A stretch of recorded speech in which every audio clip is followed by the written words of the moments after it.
Hey guys, this is Rocking3 bringing you the commentary Forza 5, and I am doing a follow-up on the Honda NSX R 2005. And if you have watched my A-Class Xbow rear-wheel drive setup, you know I went very extreme with it, and I kind of applied those settings to this car, not quite to the extreme, but my thought was behind it that this is a mid-engine car, rear-wheel drive car, and I applied the Xbow theory to it and softened up the rears a lot and stiffened up the front ends a lot. So what I wanted to show you was that it's actually a lot more controllable than it was before. The other car, this has the same horsepower as the other car that I had set up, but the problem was it was hard to keep the back end on the ground without keeping the RPMs low.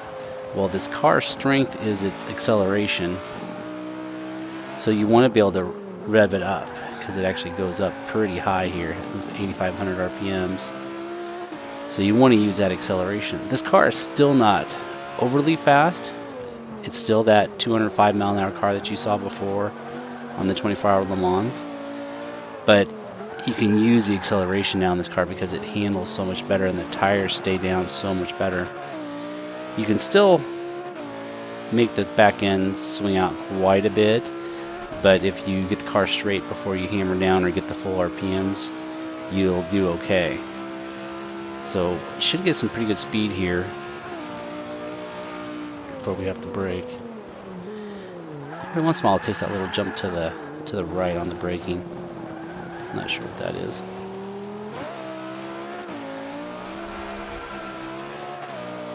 Still a very light car, so that kind of hill's gonna upset it a little bit. But I do like the acceleration we can use. You can see that car was actually faster, but we caught up with it a little bit with the RPMs because this car accelerates so well.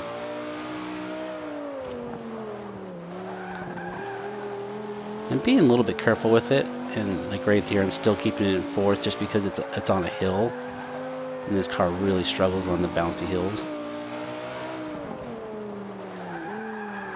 It upsets it a little bit probably because it is so soft in the back end. So I had a really bad turn there, but I should still be able to catch this car after this next turn. I'm gonna hopefully downshift a second here. Hopefully get a good turn, and then we should be able to make a run at this car. I'm gonna brake a little bit earlier on the downside of this hill. Now this car is still not a top 100 car or anything like that, but the reason why I built it is because somebody really enjoys this car and they really wanted to race it in a multiplayer against some friends. So that is what I set it up for. I set it up to be a good accelerating car. Still handle okay, but it's still, we're gonna be a little bit short, are we? Yep. Let's try it one more time.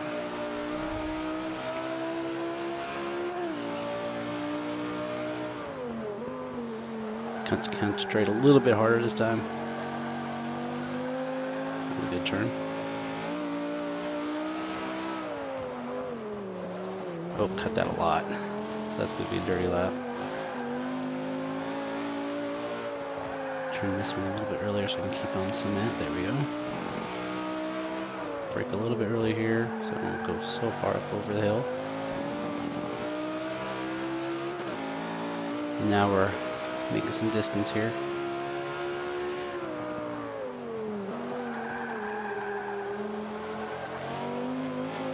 Nice.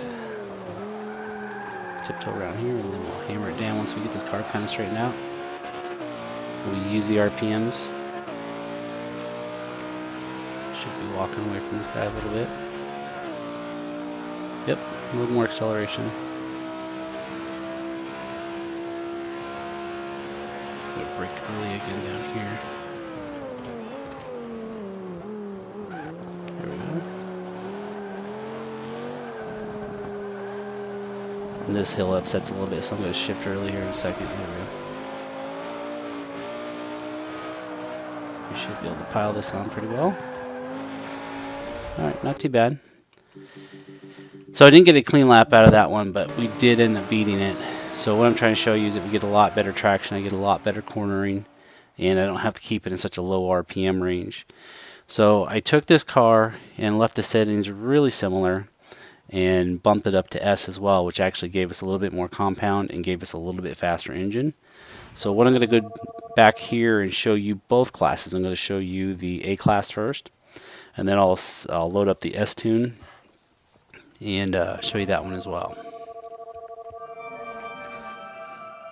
A little disappointed with the car overall because I can't get really good lap times with it, but if you're out playing multiplayer, maybe with your friends, and you keep beating the tar out of them, you can see we're not even in the top 1,000 there. The other time might have been a little bit better, but that's okay. Close around the top 1,000. But if you're tired of beating up on your friends or something like that, you could always pull that out just to be a little bit different, make it a little more challenging for yourself. And again, if you really like that car, and a lot of people do, you can drive it just for the fun of it. So let's do a tune and upgrade. And we'll go through the parts real quick. I don't think I really have anything there, but we'll go through these real quick. I'm going to have race brakes. I'm going to have race everything, race weight, and checking the roll cage. Yep, full roll cage. Should be race everything here. Been tempted to drop the PI and go down to that one since I do a manual shift, but I haven't done that yet, so I haven't tweaked it that far. Second to last there. That's gonna be race there. Engine wise, I did the second engine, and I don't think I have any aspiration change. Nope, wasn't able to add that. Plus, it's a rear-wheel drive, but I think that's the way it comes stock. Both race wings, and let's go through the tires real quick. Heaviest tires. Go through the sizes a little bit. Middle rim width and middle rim width. Full width in the rear, and that really does help with the traction piece. Full width in the front. Probably could have done without that, but it actually does help a little bit dive into the turns. We're only able to get the street compound out of it, and I think overall I don't think there's going to be any engine parts. Nope, not going to be any engine parts at all. So if that's at 700, that should be correct. That's the 205 mile an hour version of the acceleration, and then those are pretty normal settings for me. And you can see that I stiffened up the front quite a bit and softened up the rear and the anti-roll bars. And this isn't quite as extreme as the Xbow, but you see there's still a pretty big difference where the fronts are a lot stiffer than the rears, almost twice as much. Dampeners, twice as much, a little bit more than twice as much. Little bit of aero, didn't quite want that much, but that made it handle a lot better. Didn't take too much of the top speed away. Brake balance was pretty good at that level, and then 15-15 on the acceleration deceleration, and that worked really well. So that's the setting for the A class. So let me load up the S class, and both of these are available for you guys as well. And we'll install that real quick. And obviously the only changes that are probably here are going to be engine and rims. So let's go through this first. So I went to the last engine, so that bumped up quite a bit. And there I have the twin turbo added. Overall my horsepower is 669, and the weight is pretty low as well. And we're still rear wheel drive. Don't know why I did that. That'll be race everything. Let's look at the rims.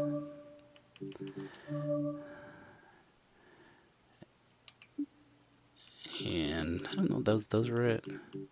So a lot lighter rim than what I had before.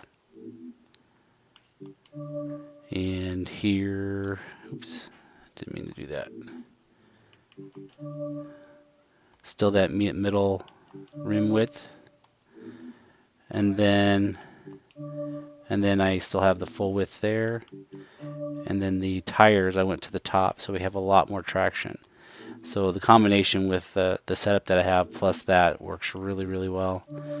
Let me see if I went up to the full on that. Yep, went up to the full on that one. And let's go check out the engine, because that'd be the only thing that I didn't have for race. Let's look at the twin turbos. Nope. Let's see if there's anything here. Nope. So that is probably going to be the 800 as well. Again, the tune is going to be really similar to the A-Class, if not identical. 2815.